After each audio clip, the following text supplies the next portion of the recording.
Hello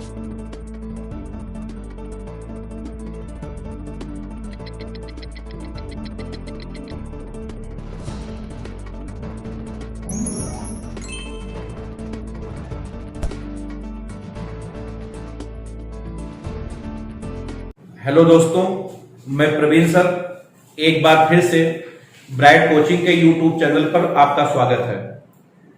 जैसा कि आप लोग जानते हैं, हम लोग क्लास 12 फिजिक्स की पहली यूनिट स्थिर विद्युत की इलेक्ट्रोस्टैटिक्स का पहला चैप्टर आवेश तथा कूलाम का नियम हमने शुरू किया था। तो लेक्चर नंबर 1 में हम आपको पूरा सिलेबस बता दिए थे, आवेशन बताया था, आवेशन के बारे में 3 छोटी छोटी बातें भी पॉइंट करके बताया था।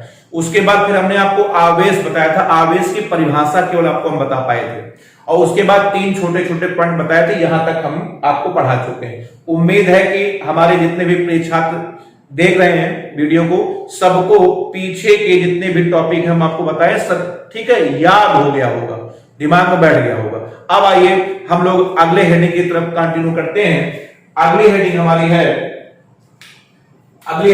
है आवेश के गुण। अगली हेडिंग है आवेश के गुण, properties of charge. Properties of charge, ठीक है। आपको आवेश के हम 8 या 9 गुण एक एक करके बताएंगे। सारे गुण बड़े महत्वपूर्ण है, सब आपको हमेशा याद रखना है, ठीक है। तो चलिए देखिए, आवेश का सबसे पहला गुण आपको हम ये बता दें, ध्यान से बिल्कुल समझिएगा। पहला गुण ये है कि जैसे अगर हम एक मिनट रुक जाइए। आवेश के गुण अभी हम आपको बताएंगे। इसके पहले आपको हम बता दें, हेडिंग है आवेश के प्रकार। आवेश के प्रकार, टाइप्स ऑफ चार्ज। पहले हम आपको थोड़ा सा इस पर बात कर लें, बहुत ध्यान समझिएगा। आवेश के प्रकार, ठीक है। आवेश की परिभाषा हम आपको बता चुके हैं, अब आपको बताते हैं आवेश के प्रकार। तो देखें, आवेश जो है 2 प्रकार का होता है, आप तो जानते होंगे, एकदम बिल्कुल आराम से पढ़िए। आवेश 2 प्रकार का होता है। आवेश 2 प्रकार का होता है। कौन कौन सा? देखिए मैं यहां पे लिख रहा हूं। एक आपका होता है सबसे पहले धनावेश, एक आपका होता है धनावेश, उसके बाद दूसरा आपका होता है ऋणावेश। जैसे मैं लिख रहा हूं वैसे ही आप नोट्स में लिखेंगे। आवेश भाई 2 प्रकार का होता है, एक आपका होता है धनावेश, दूसरा होता है ऋणावेश। देखिए धनावेश तब आता है जब इलेक्ट्रॉन निकलते हैं। किसी वस्तु पर धनावेश तब आएगा जब इलेक्ट्रॉन क्या करते हैं, निकलते हैं, निकलने से धनावेश आता है, ठीक। और मैं इसके पहले आपको बता चुका हूं कि अगर किसी वस्तु से इलेक्ट्रॉन निकलते हैं तो वस्तु के द्रव्यमान में कमी आती है। इसका मतलब वस्तु के द्रव्यमान में, बोलो भाई, इसका मतलब द्रव्यमान में कमी आ जाएगी। तो पहला ऑब्जेक्टिव प्रश्न, बहुविकल्पी प्रश्न या अतलघुत्तरीय प्रश्न आपका बन चुका है। पहला प्रश्न है कि किसी वस्तु पर धनावेश आया है, वस्तु के द्रव्यमान में क्या परिवर्तन होगा? इसका जवाब है कि भैया वस्तु का द्रव्यमान कम हो जाएगा, क्योंकि धनावेश तभी आएगा जब उसमें से इलेक्ट्रॉन निकलेंगे, और अगर इलेक्ट्रॉन निकलेंगे तो उसके द्रव्यमान में कमी आ जाएगी। ऋणावेश तब आएगा, ऋणावेश देखिए तब आता है जब इलेक्ट्रॉन आते हैं, जब इलेक्ट्रॉन बोलो आते हैं। और अगर किसी वस्तु पर इलेक्ट्रॉन आते हैं तो बताइए वस्तु के द्रव्यमान में बताओ क्या होगी? वस्तु के द्रव्यमान में वृद्धि होगी। बताइए, ये दोनों पॉइंट आपको समझ में आ गया। आवेश भाई देखो 2 प्रकार का होता है, एक धनावेश, दूसरा ऋणावेश। धनावेश तब आता है जब इलेक्ट्रॉन निकलते हैं तो द्रव्यमान में कमी आएगी। ऋणावेश तब आता है जब इलेक्ट्रॉन आते हैं, और अगर इलेक्ट्रॉन आएंगे तो द्रव्यमान में वृद्धि होगी, ठीक। चलिए अब आपको थोड़ा सा हम ये समझा दें, समझना जरूरी है, क्योंकि जब तक आप समझेंगे नहीं तब तक इस अध्याय में कुछ नहीं कर पाएंगे। देखिए मैंने लिखा कि धनावेश तब आता है जब इलेक्ट्रॉन निकलते हैं, ऋणावेश कब आता है जब इलेक्ट्रॉन आते हैं। अब हम आपको बहुत जल्दी बहुत शॉर्ट में समझा दें आखिर में कैसे इलेक्ट्रॉन के निकलने से धनावेश आता है और इलेक्ट्रॉन के आने से ऋणावेश आता है। अब आप उसको आराम से बिल्कुल समझिए, ठीक है। देखें सबसे पहली बात आपको हमें बता दें कि दुनिया में जितनी भी वस्तुएं हैं, जितनी भी वस्तुएं आप जानते हैं, ठीक है, ठोस द्रव मैं सबकी बात कर रहा हूं, ठीक है, सभी वस्तुएं उदासीन होती हैं। उदासीन का मतलब न्यूट्रल, मतलब सभी पर आवेश की मात्रा जीरो होती है, जीरो। तो एक बार फिर से, दुनिया में जितनी भी वस्तुएं हैं सभी वस्तुएं उदासीन होती हैं, हर वस्तु न्यूट्रल होती है, हर वस्तु पर आवेश की मात्रा जीरो होती है, ठीक है। कैसे जीरो होती है मैं आपको समझाने का प्रयास करता हूं। एक एग्जांपल मैं आपके सामने लेता हूं, सोडियम ले लेते हैं, सोडियम का एग्जांपल देखिए, मैं एग्जांपल के माध्यम से आपको समझाने का प्रयास करता हूं, आराम से बिल्कुल सीखें। एक सोडियम का एग्जांपल हमने लिया, सोडियम का परमाणु क्रमांक होता है 11। तो आपको पता होगा कि, अच्छा हाँ, एक बात आपको बता दें, सुनिए, अभी आगे सवाल आएगा। देखिए, जो इलेक्ट्रॉन होता है, इलेक्ट्रॉन का आवेश होता है -1.6 गुणे 10⁻⁻19 कूलाम। अभी आवेश का मात्रक वगैरह आगे हम आपको सब पढ़ाएंगे, आप चिंता मत करिए। ये इलेक्ट्रॉन का आवेश है -1.6 गुणे 10⁻⁻19 कूलाम। उसके बाद प्रोटॉन का जो आवेश होता है वो होता है +1.6 गुणे 10⁻⁻19 कूलाम। मतलब इलेक्ट्रॉन और प्रोटॉन दोनों के आवेश आपस में बराबर होते हैं, अंतर केवल है इलेक्ट्रॉन पर ऋण होता है, प्रोटॉन पर धन होता है, ठीक। अच्छा, अब देखिए सोडियम का एग्जांपल लेके मैं चल रहा हूं। सोडियम का परमाणु क्रमांक 11 होता है, इसका मतलब सोडियम में इलेक्ट्रॉन बताओ कितने होंगे, 11, और प्रोटॉन भी आपके होंगे 11। बोलो भाई, सब तो आपको केमिस्ट्री पता होगा कि जो परमाणु क्रमांक होता है वही इलेक्ट्रॉन की संख्या होती है, वही प्रोटॉन की संख्या होती है। अब आइए इसका इलेक्ट्रॉनिक विन्यास करें, आएगा 2,8,1। बोर्ड कर रहे हैं, इस पीडीएफ में नहीं किया है, 2,8,1। अब बताइए, जल्दी बोलो भाई, सोडियम के नाभिक में बोलो कितने प्रोटॉन? 11। तो अगर सोडियम के नाभिक में 11 प्रोटॉन है तो सोडियम के नाभिक में +11। एक प्रोटॉन पर अगर हम 1 प्लस का आवेश मानते हैं तो बताओ 11 प्रोटॉन पे 11 प्लस। अब बताओ इसके बाहर 3 कक्षाएं होंगी, ये देखिए, पहली कक्षा, दूसरी कक्षा, तीसरी कक्षा। ये देखिए, ये पहली कक्षा में बोलो कितने इलेक्ट्रॉन भाई? 2 इलेक्ट्रॉन। तो पहली कक्षा में 2 माइनस, क्योंकि इलेक्ट्रॉन पर ऋण आवेश होता है, एक इलेक्ट्रॉन पर 1 माइनस, बताओ 2 इलेक्ट्रॉन पर 2 माइनस। अब बताओ दूसरी कक्षा में, ये देखिए दूसरी कक्षा में बोलो 8 माइनस। अब बताइए बाहरी कक्षा में बोलो भाई 1 माइनस। ये है भैया आपका सोडियम 11। ये कौन है? ये है सोडियम 11 की पूरी कहानी। मतलब नाभिक में 11 प्रोटॉन है और बाहरी कक्षा में मिलाकर के 11 इलेक्ट्रॉन है। अब कोई आपसे पूछे कि बताओ सोडियम पर कितने आवेश हैं, जोड़ डालो, आपके सामने है, जोड़ो भाई। +11, उसके बाद -2, -8, -1 बराबर बोलो 0। यही हाल पूरी दुनिया में सभी वस्तुओं का है भाई। तो दुनिया में जितनी भी वस्तुएं हैं हर वस्तु उदासीन होती है। क्यों? क्योंकि इस हर वस्तु के नाभिक में जितना प्लस होता है उसके बाहरी कक्षा में उतना ही माइनस होता है, जिससे प्लस और माइनस दोनों का योग बराबर 0 आता है। बताइए पॉइंट आपको समझ में आया कि नहीं आया? तो हर वस्तु आपकी दुनिया में उदासीन है क्योंकि उसके अंदर नाभिक में जितना प्लस है बाहरी कक्षा में उतना ही माइनस है। अच्छा, अब अरे भैया आवेश तब आएगा जब इसको पकड़कर किसी के साथ रगड़ोगे। अब तुम एक काम करो, चलिए अब मैं आपको बताता हूं कि कैसे इलेक्ट्रॉन के निकलने से धनावेश आता है। अब आप यहां से सीखो। आप सीखो क्या? आंखों से देखो। जब एकदम सचित्र वर्णन देख लोगे तब चाह करके भी नहीं भूल पाओगे। देखो अब हमने क्या किया, सोडियम को पकड़कर किसी के साथ रगड़ दिया। मान लिया सोडियम से 1 इलेक्ट्रॉन निकल गया। अब जोड़ो जरा, 1 इलेक्ट्रॉन निकल जाएगा, बताओ जोड़ो कितना आया? ये देखिए +11, -2, -8। ये देखिए बताओ +1 आया कि नहीं आया? आया कि नहीं आया? तो इलेक्ट्रॉन के निकलने से भैया क्या आएगा? प्लस आएगा। समझ में सबको आ रहा है? और सुनिए, जितने इलेक्ट्रॉन निकलेंगे उतना ही प्लस आएगा। 1 इलेक्ट्रॉन निकलेंगे 1 प्लस आएगा, 2 इलेक्ट्रॉन निकलेंगे 2 प्लस आएगा, 3 इलेक्ट्रॉन निकलेंगे 3 प्लस आएगा। बताओ सबको समझ में आया कि नहीं आया? हर वस्तु में इलेक्ट्रॉन और प्रोटॉन की संख्या बराबर होती है, जिससे हर वस्तु पर आवेश की मात्रा 0 होती है। अगर इलेक्ट्रॉन निकल जाएगा तो प्रोटॉन की संख्या बढ़ जाएगी तो योगफल प्लस आएगा, और अगर इलेक्ट्रॉन आ जाएगा तो इलेक्ट्रॉन की संख्या बढ़ जाएगी, प्रोटॉन कम हो जाएगा, जिससे योगफल माइनस आएगा। अब आप ईमानदारी से बताइए ये पॉइंट आपको समझ में आया कि नहीं? क्या सीखा आपने? कि दुनिया में हर वस्तु क्या होती है, उदासीन होती है। क्लियर है? ठीक। अच्छा, आवेश कब आता है? रगड़ने के बाद। कि इलेक्ट्रॉन के निकलने से धन आवेश आएगा। सबको समझ में आया? किसी को समझा दोगे? जितने इलेक्ट्रॉन निकलेंगे उतना ही प्लस आएगा।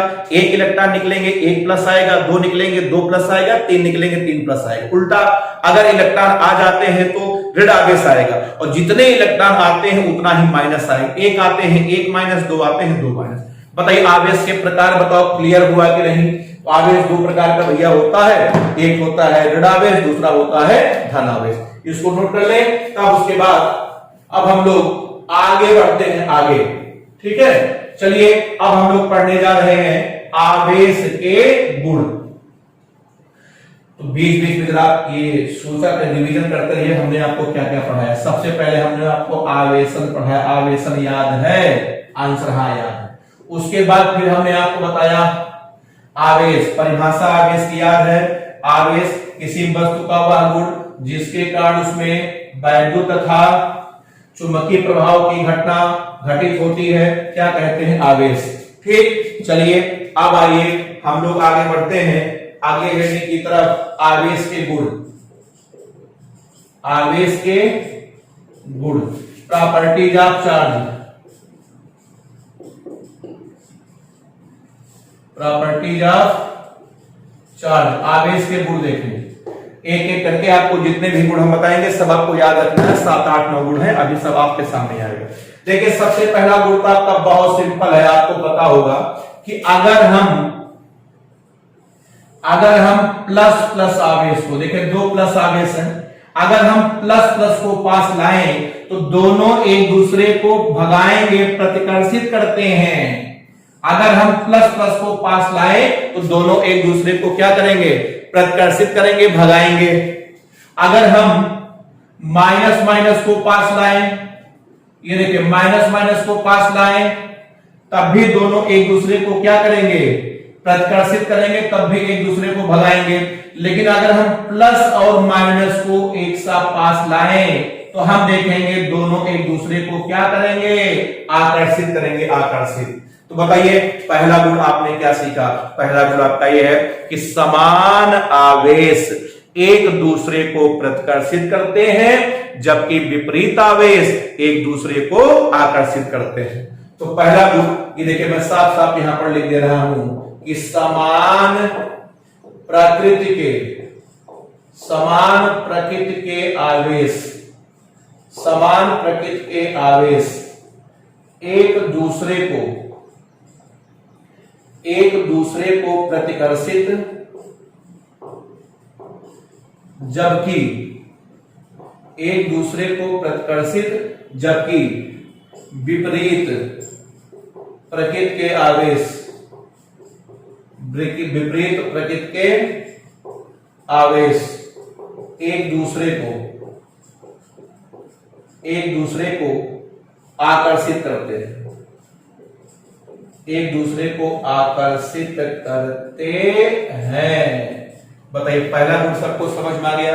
ये आवेश का गुण नंबर 1 है भाई, समान प्रकृति के आवेश एक दूसरे को प्रतिकर्षित या विपरीत प्रकृति के आवेश एक दूसरे को क्या करते हैं? आकर्षित करते हैं। या इसको शॉर्टकट में सीधे कह सकते हैं, अगर आप कम शब्दों का इस्तेमाल करके बोलना चाहें तो आप बोल सकते हो कि समान आवेश में प्रतिकर्षण जबकि विपरीत आवेश में आकर्षण बल कार्य करता है।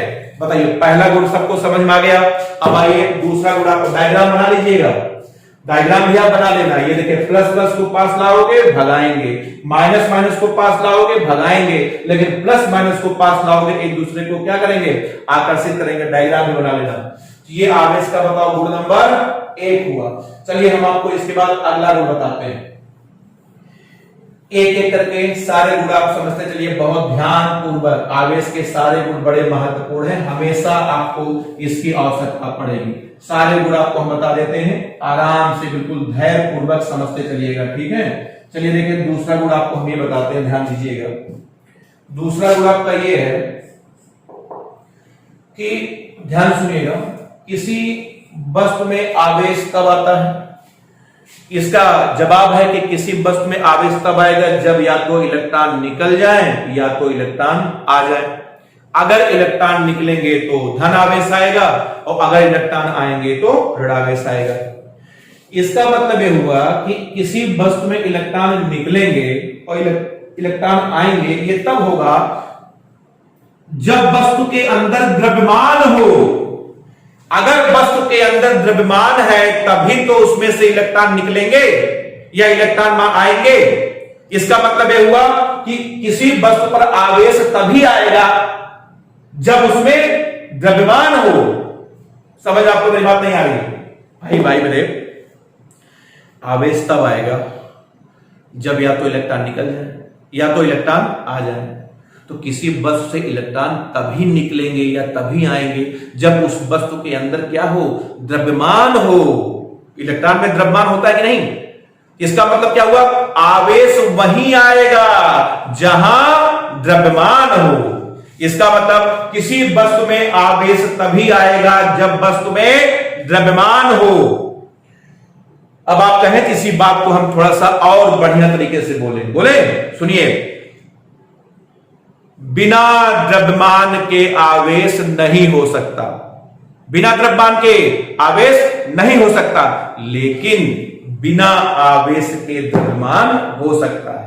एक बार फिर से, बिना द्रव्यमान के आवेश नहीं हो सकता लेकिन बिना आवेश के द्रव्यमान हो सकता है। एग्जाम्पल, मैं बिना आवेश के ये देखिए द्रव्यमान हो सकता है। मेरे ऊपर देखो, बिना आवेश के मेरे ऊपर कोई आवेश नहीं है। क्यों? मैं उदासीन हूं। क्यों? क्योंकि मेरे अंदर नाभिक में जितने प्लस है बारीक अच्छा उतने ही माइनस है। बिना आवेश के मेरे ऊपर आवेश नहीं है लेकिन मेरे अंदर द्रव्यमान है। कितना? 96 किलोग्राम का हूं मैं, 96 किलोग्राम ये है। तो बिना, क्या सीखा आपने? अगला पॉइंट, बिना द्रव्यमान के आवेश नहीं हो सकता लेकिन बिना आवेश के बतौर द्रव्यमान हो सकता है। एग्जाम्पल के लिए, मैं आप सभी जितने भी लोग आप लोग बैठे हो, अगर आपको रगड़ा नहीं गया है किसी के साथ तो तब मैं बात कर रहा हूं। आप आराम से बैठे हो, आपके अंदर आवेश नहीं है लेकिन द्रव्यमान है। ये देखिए, खा खा के आप लोग बॉडी बनाए हैं, सही है। इसका मतलब बिना द्रव्यमान के आवेश नहीं हो सकता लेकिन बिना आवेश के द्रव्यमान हो सकता है। लिखा जाए? मैं लिख रहा हूं, क्या लिखूंगा? बिना द्रव्यमान के आवेश, बिना द्रव्यमान के आवेश नहीं हो सकता, बिना द्रव्यमान के आवेश नहीं हो सकता। बोले हाँ, लेकिन बिना आवेश के द्रव्यमान, बिना आवेश के द्रव्यमान हो सकता है। बोले हाँ। बताइए दोनों, दूसरा गुण समझ में आया नहीं है? बिना द्रव्यमान के आवेश नहीं हो सकता लेकिन बिना आवेश के द्रव्यमान हो सकता है। आवेश के बताएं कितने पॉइंट हुए आपके? 2 गुण हुए। इसको जल्दी से नोट करिए, फिर एक एक करके आपको हम तीसरा गुण बताएं। सारे गुण बहुत कीमती हैं, बहुत महत्वपूर्ण गुण आवेश के हैं। एकदम आराम से बिल्कुल सीखते चलिए। तो क्या सीखा? बिना उनके वो हो सकते हैं लेकिन बिना उनके वो नहीं हो सकते। वो कौन है? सब बोर्ड पर लिखा है, इंडायरेक्टली मैं बता रहा हूं। चलिए आइए उसके बाद देखते हैं गुण नंबर 3। आइए तीसरे गुण की मैं बात करता हूं। तीसरा देखें, देखिए तीसरा पहले हम लिख दें, लिख करके फिर आपको हम समझाने का प्रयास करते हैं। देखिए तीसरा पॉइंट आपका ये है, मैं लिख दे रहा हूं कि आवेश को ना तो उत्पन्न किया जा सकता है, आवेश को ना तो उत्पन्न किया जा सकता है ना ही नष्ट, ऊर्जाम। फिर आवेश को केवल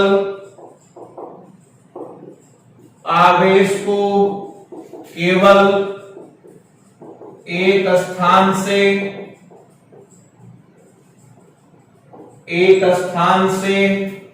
दूसरे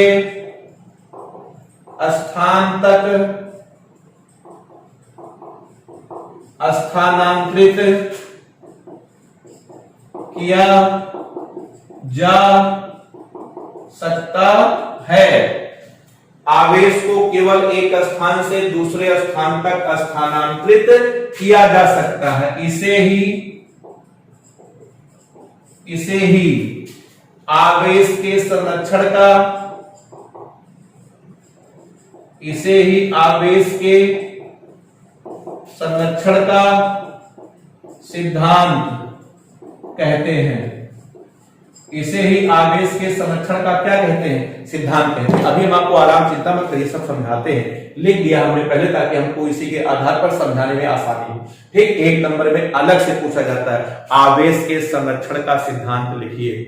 ठीक है, तो आप केवल 2-3 लाइन में आप लिख सकते हैं कि भैया आवेश को ना तो उत्पन्न किया जा सकता है ना ही नष्ट किया जा सकता है, आवेश को केवल एक स्थान से दूसरे स्थान तक स्थानांतरित किया जा सकता है। इस बात को पूरी दुनिया किस नाम से जानती है?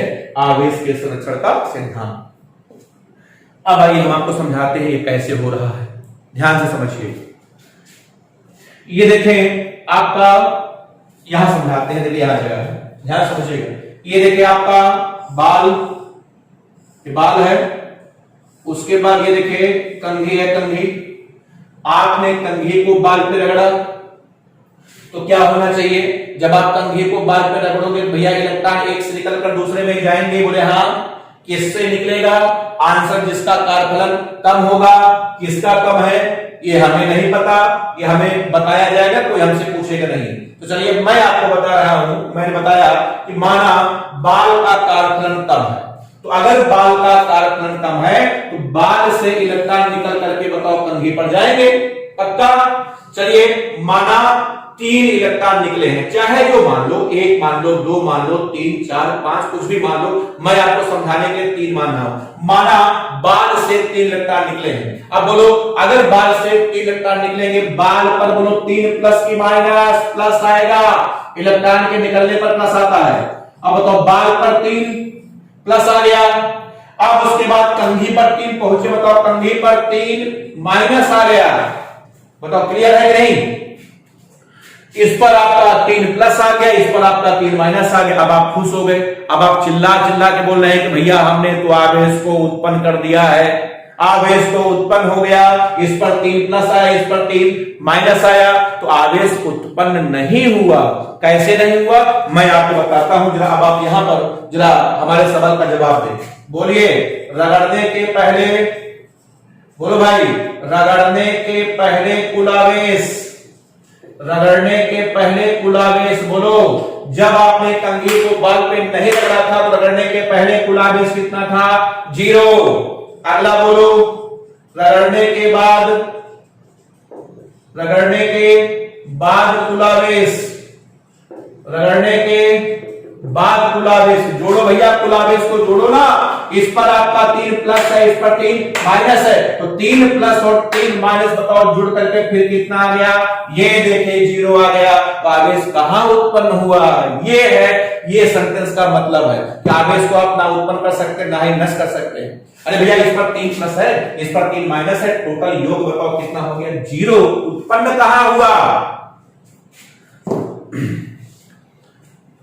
आप गए अपने पड़ोसी से 2000 रुपए की नोट उधार मांग कर लेकर चले आए, उसके बाद आप अपने पॉकेट में ला करके रख लिए, उसके बाद अब आप कर रहे हैं कि मेरे पास 2000 रुपए है, मैंने 2000 रुपए उत्पन्न कर दिया। गलत। आपके पास कल भी पैसा 0 था, आज भी पैसा 0 है। कैसे 0 है? आपके पॉकेट में प्लस 2000 है, पड़ोसी के हाथ क्या छोड़ कर आए हैं? माइनस 2000। दोनों को जोड़ो, आंसर बताओ कितना आ गया? 0। तो ऐसे रुपया उत्पन्न नहीं होता है कि आप किसी से उधार लेके पॉकेट में रख लिए, चिल्ला रहे हैं मैंने रुपया उत्पन्न कर दिया, ना, ऐसे नहीं उत्पन्न होता। तो अब आप एक बात हमेशा ध्यान रखिएगा कि किसी वस्तु पर आप जितना प्लस उत्पन्न करेंगे, अगले वाले पर उसी के बराबर का माइनस उत्पन्न हो जाएगा, जिससे दोनों का योग बताओ कितना बना रहेगा? 0 बना रहेगा।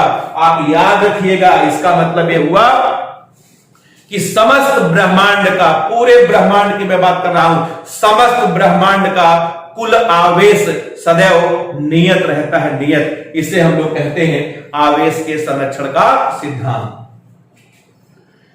पूरे ब्रह्मांड में 3 चीज हमेशा नियत रहती है, एक ऊर्जा, एक संवेग और एक आवेश। इसलिए 3 के संरक्षण का सिद्धांत बनाया गया। आप पढ़े होंगे कक्षा 9 या 10 में ऊर्जा संरक्षण का सिद्धांत।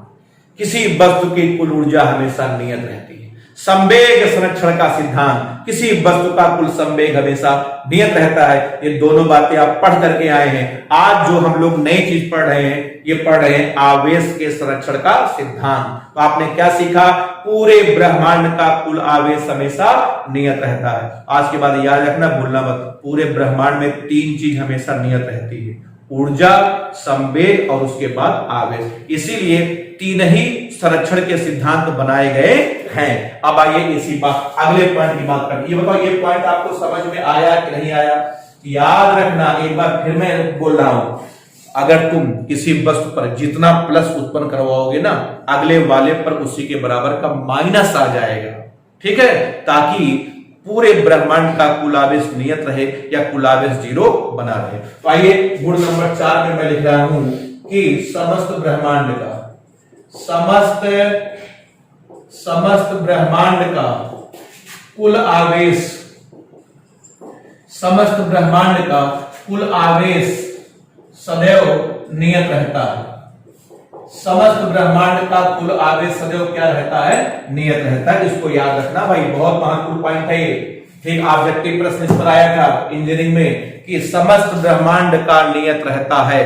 पहला ऑप्शन था कुल धन आवेश, दूसरा ऑप्शन था कुल ऋण आवेश, नंबर 3 संपूर्ण आवेश, नंबर 4 इनमें से कोई नहीं। तो आप लिखेंगे संपूर्ण आवेश। धन आवेश, ऋण आवेश की बात नहीं हो रही। समस्त ब्रह्मांड का कुल आवेश सदैव क्या रहता है? नियत रहता है। तो बताइए आवेश के बारे में बताओ, चारों गुण आपको समझ में आया कि नहीं आया?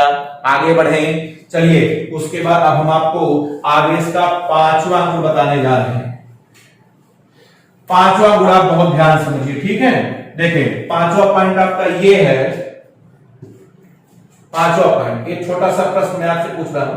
देखिए, एक वस्तु है, इस पर 1 2 3 4 5 6 7, इस पर 7 प्लस है। एक वस्तु है, इस पर 7 प्लस है। अब आप जरा हमको बताइए कि इस पर 7 प्लस कैसे आया? इस पर 7 प्लस कैसे आया? इसका बड़ा ही सीधा जवाब है। इसका आंसर है, इस वस्तु को पकड़कर किसी के साथ रगड़ा गया होगा, इससे 7 इलेक्ट्रॉन निकलकर दूसरी वस्तु पर गए होंगे। इस पर 7 प्लस है और उस पर 7 माइनस होगा, तभी तो दोनों का योग 0 आएगा। तो आज के बाद अगर किसी वस्तु पर तुम 7 प्लस देखो, तुरंत समझ जाओ कि जरूर कहीं एक वस्तु और रखी होगी जिस पर इसी के बराबर का माइनस होगा, तभी तो कुल योग 0 रहेगा। इसे कहते हैं आवेश के संरक्षण का सिद्धांत। ये बात बताओ समझ में आई कि नहीं आई? आज के बाद इसको देखते ही तुरंत समझ में आ जाए, अगर इस पर 7 प्लस है, इसका मतलब जरूर एक वस्तु कहीं और है जिस पर इसी के बराबर का ऋण आवेश है। ये सब बातें तुरंत आपके दिमाग में आ जाए। नहीं आता फिर आपके दिमाग का सर्वर डाउन है। खाने पीने पर ध्यान दें। हो गया सबका? अब देखिए यहाँ पे इस पर बताओ क्या है? 1 2 3 4 5 6 7 प्लस है। क्लियर है? अब मेरा सवाल यह है, अगर हम इसको 120 किलोमीटर प्रति घंटा की चाल से दौड़ा दें, इस वस्तु को अगर हम 120 किलोमीटर प्रति घंटा की चाल से दौड़ा दें, तो बताइए इस आवेश के मान में क्या प्रभाव पड़ेगा? छोटा सा प्रश्न है कि एक वस्तु पर 7 प्लस है, मैंने इसको 120 किलोमीटर प्रति घंटा की चाल से दौड़ा दिया। दौड़ाने के बाद वस्तु के आवेश के मान में क्या प्रभाव पड़ेगा? ये मेरा छोटा सा सवाल है। ठीक है, तो देखें इसका जवाब ये है, वस्तु को जब आप दौड़ा दोगे तो दौड़ाने के बाद भी वस्तु के आवेश के मान में कोई प्रभाव नहीं पड़ेगा। अगर वस्तु पर 7 प्लस 1 2 3 4 5 6 उसके बाद 7, दौड़ाने के बाद वस्तु के आवेश के मान में कोई प्रभाव नहीं पड़ता। अरे भाई सीधी सी बात ही बताओ, अरे इसमें 7 प्लस है, इसका मतलब इसमें 7 इलेक्ट्रॉन की बोलो क्या है? इसमें 7 इलेक्ट्रॉन की बोलो क्या है? कमी है, कमी। तो अगर इसमें 7 इलेक्ट्रॉन की कमी है तो चाहे इसको बैठाओ, चाहे उड़ाओ, चाहे सुलाओ, चाहे दौड़ाओ, इससे कोई प्रभाव नहीं पड़ने वाला है। इस पर हमेशा 7 इलेक्ट्रॉन की कमी बनी रहेगी। तो बताइए आपने इस जो हम इतना सब चिल्लाए आपको समझाए, बताओ आपने इससे क्या गुण सीखा? हमने इससे सीखा कि आवेश का जो मान है वो गति पर निर्भर नहीं करता, या किसी वस्तु के गति करने की वजह से वस्तु के आवेश के मान में कोई प्रभाव नहीं पड़ता। अरे भाई आवेश सुनो, हम बताएं, आवेश अलग चीज है, गति अलग चीज है, दोनों का दूर दूर तक एक दूसरे से कोई लेना देना नहीं है, ये फालतू का कंसेप्ट है। ठीक है, इसमें लोग जो है मिला करके सवाल बना के हमें उलझाते हैं।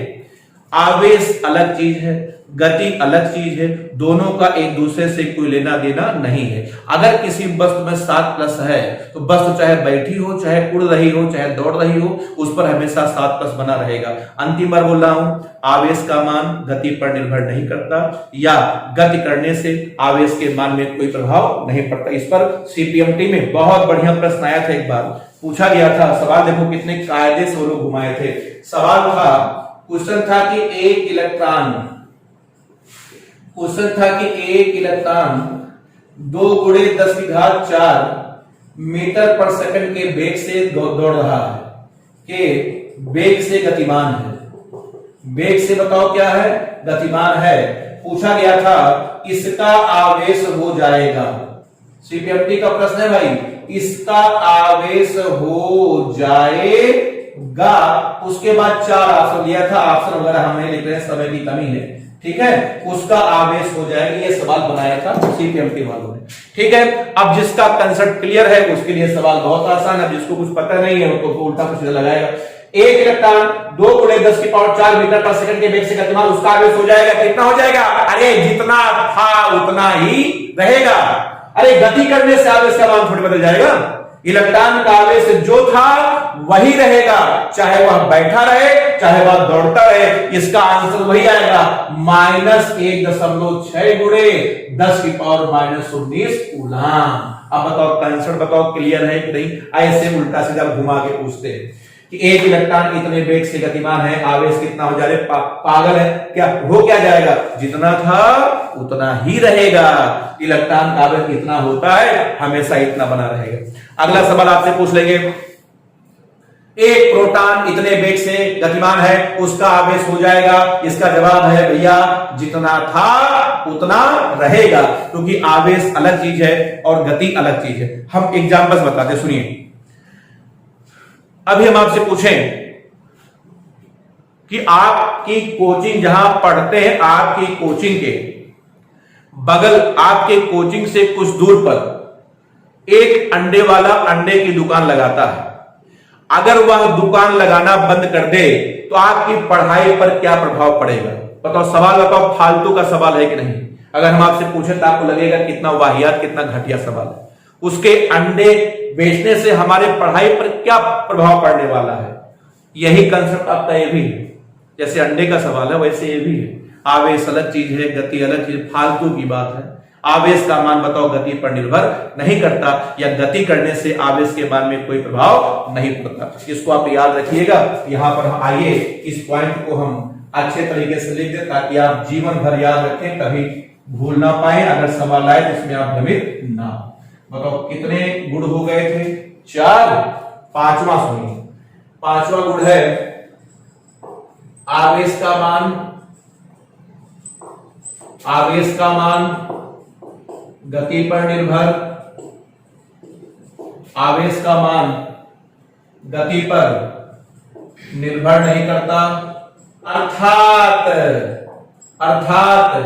गति करने से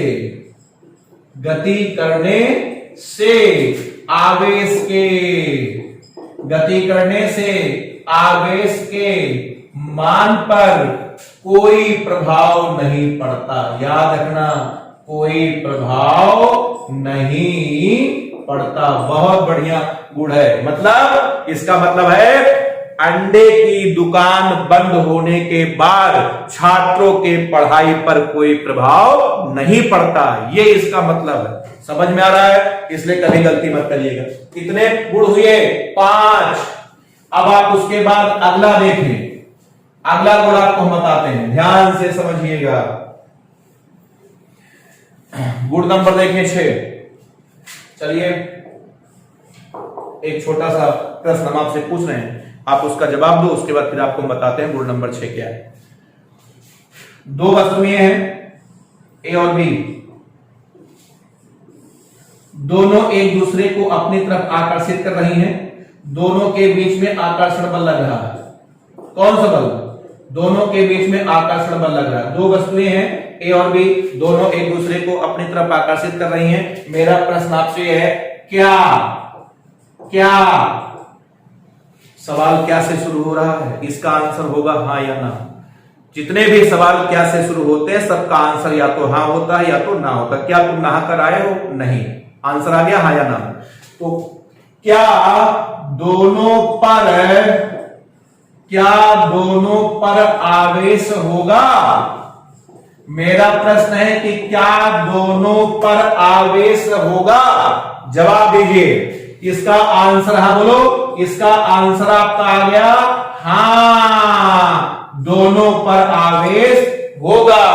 और ये भी तय है, एक पर प्लस होगा और दूसरे पर माइनस होगा। तभी तो विपरीत आवेश से एक दूसरे को अपनी तरफ आकर्षित करते हैं। तो मैंने आप सभी लोगों से एक छोटा सा प्रश्न पूछा कि दो वस्तुएं एक दूसरे को अपनी तरफ आकर्षित कर रही हैं, क्या दोनों पर आवेश होगा? आपने बहुत बढ़िया जवाब दिया, हाँ आंसर आवेश दोनों पर होगा। एक पर प्लस होगा, दूसरे पर माइनस होगा। आपका सवाल बिल्कुल सही है। आपने बहुत बढ़िया आंसर दिया, आपका सवाल बिल्कुल सही है। अब आप मेरा जवाब सुनिए, मैं भी कुछ कहूं। मेरा आंसर है कि आवेश नहीं होगा। मेरा आंसर है कि आवेश नहीं होगा। तब पर भी दोनों वस्तुएं एक दूसरे को आकर्षित करेगी, ये मैं आपसे कह रहा हूं। अब सवाल उठता है कि बिना आवेश के कैसे करेंगी? बताएं, सुनिए कैसे करेंगी। अरे न्यूटन का गुरुत्वाकर्षण का नियम आपने पढ़ा होगा क्लास 9th में, कक्षा 9 में। न्यूटन का गुरुत्वाकर्षण का नियम है, सब आप सभी लोग पढ़े होंगे, 11th में भी है, 9 में 11 दोनों में। न्यूटन ने कहा था पूरे ब्रह्मांड में दो वस्तुएं कहीं भी एक दूसरे से कुछ दूरी पर रखी हो, दोनों के बीच में आकर्षण बल कार्य करता है। दोनों के वस्तुएं एक दूसरे को अपनी तरफ आकर्षित करती हैं। इस आकर्षण बल को कहते हैं गुरुत्वाकर्षण बल। उन दोनों को आकर्षित करने के लिए आवेश की जरूरत नहीं रहती, केवल द्रव्यमान की आवश्यकता रहती है। और आपको पता है द्रव्यमान तो हर वस्तु में पाया जाता है। अब बताइए मेरा आंसर बताओ सही है कि नहीं? अगर दोनों पर आवेश नहीं होगा तब पर भी आकर्षित करेंगे। कैसे? न्यूटन के गुरुत्वाकर्षण के नियम से। न्यूटन ने क्या कहा था कि पूरे ब्रह्मांड में प्रत्येक दो वस्तुएं एक दूसरे को अपनी ओर क्या करती हैं? आकर्षित करती हैं। इसका मतलब दोनों पर आवेश नहीं होगा तब पर भी खींचेगी। किस बल से? गुरुत्वाकर्षण बल से। इसका मतलब मेरा आंसर भी बोलो क्या है? बिल्कुल सही है। मेरा आंसर भी बिल्कुल सही है, बिल्कुल सही है। आपका भी सही है। मैंने आपसे पूछा दो वस्तुएं एक दूसरे को अपनी तरफ आकर्षित कर रही हैं, क्या दोनों पर आवेश होगा? हाँ होगा। एक पर प्लस दूसरे पर माइनस, बिल्कुल सही। मेरा जवाब नहीं होगा, तब पर भी आकर्षित करेंगी। कैसे? न्यूटन के गुरुत्वाकर्षण के नियम से। मेरा आंसर भी सही है, आपका भी सही है और मेरा भी सही है। अब आप बताइए प्रश्न, दो वस्तुएं एक दूसरे को अपनी तरफ आकर्षित कर रही हैं भाई, क्या दोनों पर आवेश होगा? इसका आंसर है हो भी सकता है और नहीं भी। ये जवाब आपका है, आवेश हो भी सकता है और नहीं भी हो सकता है। पहले बताइए ये बात आपको समझ में बताओ आई कि नहीं आई? आज के बाद दो वस्तुएं कहीं भी एक दूसरे को आकर्षित करती हुई नजर आए तो आप चिल्ला मत देना कि बस करो दोनों पर आवेश होगा। सावधान, आवेश हो भी सकता है और नहीं भी हो सकता है। बताओ क्लियर है?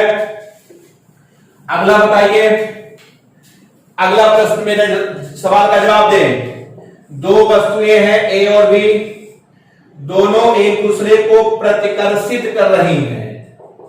दोनों एक दूसरे को क्या कर रही हैं? दोनों एक दूसरे को भाई प्रतिकर्षित कर रही हैं। अब मेरा सवाल है बताओ क्या दोनों पर आवेश होगा? अब मेरा सवाल है क्या दोनों पर आवेश होगा? अब इसका आंसर है कि हाँ। अब दोनों पर 100% आवेश होगा। और ये भी तय है, या तो भैया दोनों पर प्लस होगा या तो दोनों पर माइनस होगा, क्योंकि समान आवेश ही एक दूसरे को बताओ क्या करते हैं, एक दूसरे को प्रतिकर्षित करते हैं। बताओ कंसेप्ट बताओ क्लियर हुआ कि नहीं। तो अब बताइए मेन मुद्दे पर आइए, आपने बताओ क्या सीखा आज के बाद। अगर दो वस्तुएं एक दूसरे को आकर्षित करती नजर आए तो चिल्लाइएगा मत कि दोनों पर आवेश होगा। सावधान, आवेश हो भी सकता है और नहीं भी। लेकिन अगर दो वस्तुएं एक दूसरे को प्रतिकर्षित करती हुई नजर आ जाए तो 100% आप चिल्ला दीजिए कि बस करिए, दोनों पर आवेश 100% होगा। और ये भी तय है, या तो दोनों पर प्लस होगा या तो दोनों पर माइनस होगा। तो बताइए इतने सारे जो हमने आपको पूरी बात समझाई, इससे आपने क्या डिस्कस, क्या आपको क्या ज्ञान प्राप्त हुआ, मैं आपको एक लाइन में बताता हूं। हमें यह ज्ञान प्राप्त हुआ कि आवेश को चेक करने का सही तरीका प्रतिकर्षण है, ना कि आकर्षण। आवेश का सही परीक्षण, अगर आपको आवेश चेक करना है कि वस्तु में आवेश है कि नहीं, तो आप आकर्षण से कभी मत चेक करना, आकर्षण से आंसर आपका गलत आएगा। आवेश को चेक करने का सही तरीका प्रतिकर्षण है, ना कि आकर्षण। आवेश ही नहीं, आपको दुनिया में कोई भी चीज चेक करना, कोई किसी भी चीज को चेक करना हो, दोस्ती चेक करना है, पिताजी को, माता, किसी भी चीज को चेक करना हो, हर चीज को चेक करने का सही तरीका क्या है, प्रतिकर्षण। ठीक है, आप उस अगले व्यक्ति से प्रतिकर्षण कर लीजिए, लड़ाई झगड़ा कर लीजिए, फिर उसका व्यवहार देखिए आपके प्रति क्या है। अब आपको समझ में आ जाएगा आपके बारे में क्या सोचता था, क्या चाहता था। ठीक है, तो हर चीज को चेक करने का सही तरीका क्या है, प्रतिकर्षण है। हमेशा प्रतिकर्षण से अगर आप चेक करोगे तो आपका आंसर हमेशा बिल्कुल सही आएगा। तो बताइए गुण नंबर ये कौन सा था, ये छठा था क्या। हाँ, गुण नंबर देखें 6 में। अब आपको हम लिख करके दिखाते हैं कि आपको कॉपी में क्या लिखना है। देखें गुण नंबर आपका 6, ये है आवेश का सही परीक्षण। आवेश का सही परीक्षण प्रतिकर्षण, प्रतिकर्षण है, ना कि आकर्षण है। याद रखना, बहुत महत्वपूर्ण प्रॉपर्टी है ये। आवेश का सही परीक्षण प्रतिकर्षण है, ना कि आकर्षण। बताओ कितने पॉइंट हुए, 6 गुण हमने आपको बताए। उम्मीद है सारे गुण आपको समझ में आ रहे होंगे। अब आप उसके बाद देखें, साथ याद रखना, दुनिया में एक बार फिर मैं बोल रहा हूं, किसी भी चीज को चेक करना है, हर चीज को चेक करने का सही तरीका क्या है, प्रतिकर्षण है, प्रतिकर्षण। प्रतिकर्षण से अगर आप चेक करेंगे तो आपका आंसर हमेशा सही आएगा। ठीक है, चलिए अब आपको बताते हैं गुण नंबर 8, 8वां। देखो 8वां पॉइंट पहले लिख दे, फिर आपको बताते हैं। एक आवेशित वस्तु, एक मिनट रुकिए जरा, एक एग्जांपल हम आपको करके दिखा दें। अब देखो इस पर कितना बढ़िया सवाल आ जाएगा। देखो अभी नहीं, एक मिनट रुकिए, सॉरी, ठीक, अभी सवाल आगे आएगा, हम जल्दीबाजी कर दीजिए। चलिए गुण नंबर देखिए आपका 7वां है। एक आवेशित वस्तु, एक आवेशित वस्तु किसी उदासीन वस्तु को, एक आवेशित वस्तु किसी उदासीन वस्तु को अपनी ओर आकर्षित करती है। अपनी ओर बताओ क्या करती है, आकर्षित करती है। बहुत बढ़िया गुण है, इस पे मैं स्टार लगा रहा हूं। आवेश का सबसे बढ़िया गुण हमें भाई यही लगता है कि एक आवेशित वस्तु किसी उदासीन वस्तु को हमेशा अपनी ओर क्या करती है, आकर्षित करती है। इसको ध्यान रखिए। कोई भी आवेशित वस्तु हो, चाहे वह प्लस हो चाहे वह माइनस हो, हमेशा उदासीन वस्तु को अपनी तरफ क्या करती है, आकर्षित करती है। मैं आपको दिखाता हूं। आपको याद होगा पिछले लेक्चर में हमने कंघी को बाल पे रगड़ा था, याद आया। और जब कंघी को बाल पे रगड़ा था, कंघी पे बताओ 3 माइनस आए थे कि नहीं। अब उसके बाद कंघी को मैं कागज के टुकड़े थे कि नहीं थे। ये जो कागज के टुकड़े थे भाई ये उदासीन थे। ये जो कागज के टुकड़े हैं ये बताओ क्या है, ये उदासीन है। इन पर बताओ आवेश की मात्रा कितनी थी, 0 थी। अब बताओ कंघी ने कागज के टुकड़ों को बताओ अपनी तरफ आकर्षित किया था कि नहीं? याद करिए, वही चित्र मैं लिखा हूं। कौन सी मैं नई बात लिखा हूं कि एक आवेशित वस्तु, कोई भी आवेशित वस्तु हो, चाहे वह प्लस हो चाहे वह माइनस हो, हमेशा उदासीन वस्तु को अपनी तरफ क्या करती है? आकर्षित करती है। बहुत बढ़िया गुण है ये कि कोई भी आवेशित वस्तु हो, चाहे उस पर प्लस हो चाहे उस पर माइनस हो, हमेशा उदासीन वस्तु को अपनी तरफ क्या करती है? आकर्षित करती है। आपको इसका हम कहे तो प्रत्यक्ष प्रमाण में आपको दे सकता हूं, आपको यकीन हो जाएगा हाँ मेरी बात बिल्कुल सही है। ध्यान से सुनिए, इस कमरे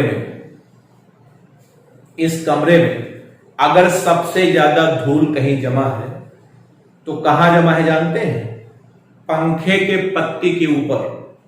सभी लोग देख लें, इस कमरे में अगर सबसे ज्यादा कहीं धूल जमा है तो जो पंखे की पत्ती है इसके ऊपर जमा है।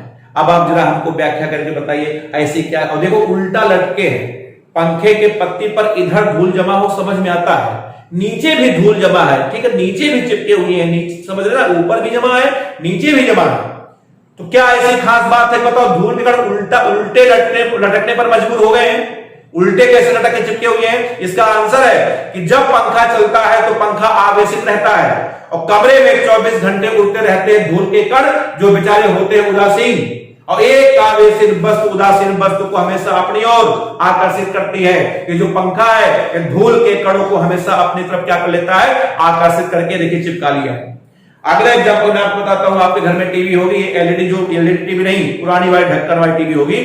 आपके घर में अगर पुरानी टीवी है, जा करके उसका पीछे का ढक्कन खोल करके अंदर झांक कर देखिए, महाभयंकर धूल, जितनी भी भयंकर धूल होगी सब बताओ टेलीविजन के पार्ट, तारों पर, ठीक है, उसके हर चीज हर जगह पर एकदम भयंकर धूल जमा होगी। अब आप हमको समझाइए कि धूल वहीं जाकर के क्यों जमा हो रहा है? आंसर, जब टीवी चलती है उसके सारे पार्ट आवेशित रहते हैं, कमरे में 24 घंटे उड़ते रहते हैं धूल के कण, जो बेचारे उदासीन होते हैं। और एक आवेशित वस्तु उदासीन वस्तु को हमेशा अपनी तरफ क्या करती है? आकर्षित करती है, जैसा कि आप जानते हैं। समझ में आया? सुनिए, एक छात्र है, 1 साल से इलाहाबाद में पढ़ने आए हैं, तैयारी कर रहे हैं, किसी भी सिनेमा घर में पिक्चर देखने वो अभी तक नहीं गए हैं, उनकी इच्छा भी कभी नहीं की, ना तो कभी गए ना उनकी इच्छा कभी की। एक दिन उनका पार्टनर उनको ले जाकर के पीवीआर में पिक्चर दिखा दिया, ठीक। इसका मतलब अब वो छात्र पिक्चर देखने के मामले में आवेशित हो चुका है। अब जानते हैं इसका क्या अंजाम होगा?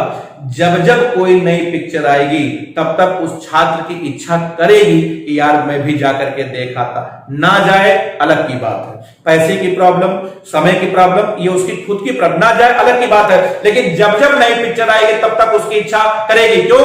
एक बार पिक्चर देखा हुआ छात्र बार बार सिनेमा घर को अपनी तरफ क्या करता है? आवेशित करता है। ये कहने का मतलब है।